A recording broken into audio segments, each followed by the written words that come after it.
Hi everybody, this video is going to take you through a couple key ideas about the fundamental theorem of calculus with an emphasis on the fun. I have 3 examples that are worked out here for you to look at, and what I'd like to do is just remind you about what the fundamental theorem of calculus does for us. It is the way that we find the exact value of a definite integral.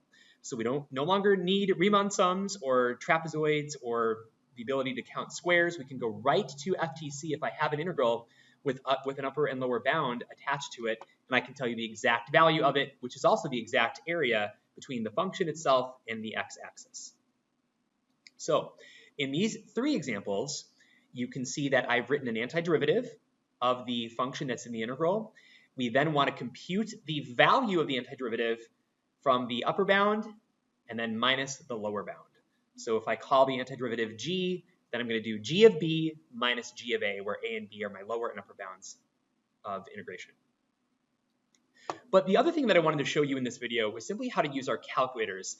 The calculators have the numerical integral feature that allow you to check values of definite integrals. And so I'd like to maybe show you just the keystrokes so that you have them here on the video. You can feel free to pause and check with your calculator to see if you are in fact getting the correct solutions as well. So the first problem that we'll do here is x to the power of 1/2. In your calculator, press y equals, and you'll type in x to the 1/2, or just the square root of x, which is the same thing. Now, I like zoom 4. Zoom 4 brings me close to the origin. You can press zoom 6 to get a little bit further back. But the bounds of the integral here are from 1 to 4. So I'm going to type in second trace, which is the calculate menu. And option number 7 right here is the integral feature. Notice you have a derivative feature here. Option 6 lets you find the value of the derivative at any point on your function. But option 7, press 7, it's going to ask you to tell the calculator what the lower and upper limits are of integration, and then it will compute for you your integral. So this problem again has bounds from 1 to 4. So where it says lower limit, the calculator is asking you to enter the lower limit. So we'll type in a 1 and then press enter. And that's going to establish that lower bound of integration. The upper limit of integration is 4. Type in 4 and then press enter. And then you see the shaded region, which is the exact graphical or geometrical representation of the definite integral. And the calculator even goes as far to tell you what the value is of that area. 4.6 repeating, and on my answer key back here, we have 14/3, which is 4.6 repeating.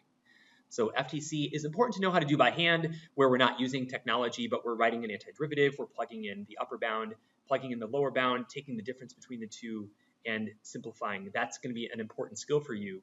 But it's nice to also be able to check to make sure that our work is accurate according to the calculator.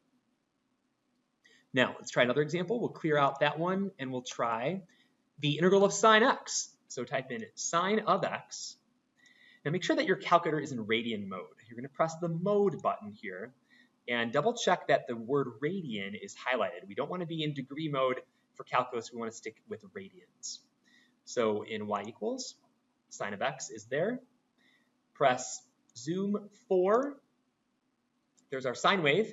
And the bounds are going to be from 0 to pi. So we'll type in second trace, option 7. Type in 0 for the lower limit. Press enter. Type in pi for the upper limit. Press enter again. And it'll fill in the region that is the area of, or the area under the curve that we're trying to compute. Notice that the exact answer here is 2. So from 0 to pi, the value of the integral of sine is equal to 2. By FTC, I applied the antiderivative of sine, which is negative cosine of x. I'm going to plug in pi, and then plug in 0, subtract the 2, and then I end up with a value of positive 2 at the end. So a great way to check that your work is correct. Now, what if I had changed this from, let's do another calculation, from lower limit 0 to an upper bound or an upper limit of 2 pi. So type in 2 pi. And I want to show you what your calculator is going to give you. Here I have the sort of the little up, or the hump of the sine curve that's shaded on above the x-axis, and then we have a symmetrical value that's shaded below. We can see the area, but the value of this definite integral is actually equal to 0. according to my calculator. Now, we got to be careful because when we talk about area, area is always positive. So I technically have 2 square units of area in this upper sine region. And then in the lower little sine region that got shaded in, there's really another symmetrical value of 2 square units there. But the reason that the integral is 0 is because when this function dips below the x-axis, we actually assign a negative value to the integral. Think about Riemann sums. This is essentially, these are rectangles that are formed with a positive width, but a negative height.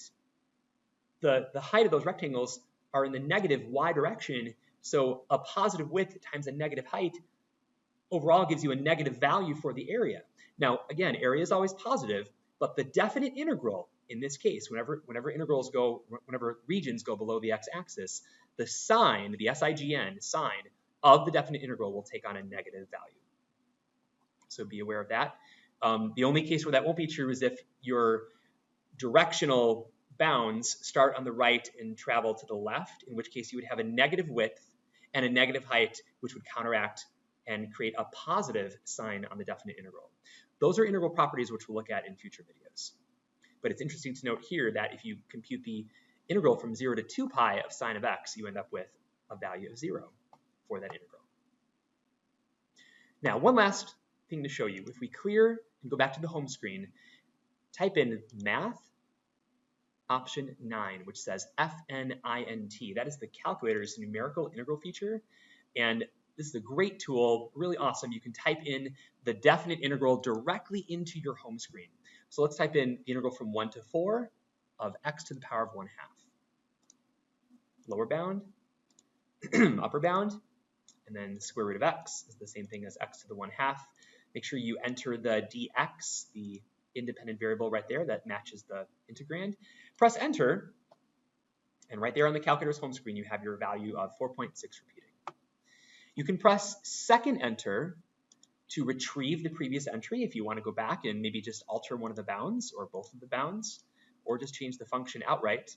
So let's type in sine of x, and I'll make those bounds over here again 0 to pi.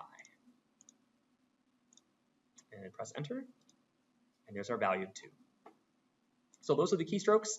Math 9 and then second trace option 7 are ways for you to compute and to compute definite integrals and also to check the definite integral values. But make sure we also know how to do FTC by hand. One of the most powerful tools we can use in calculus, and it is the way we can find exact values of definite integrals. Feel free to use your calculator to check your answers, but make sure you also are comfortable working the FTC out by hand.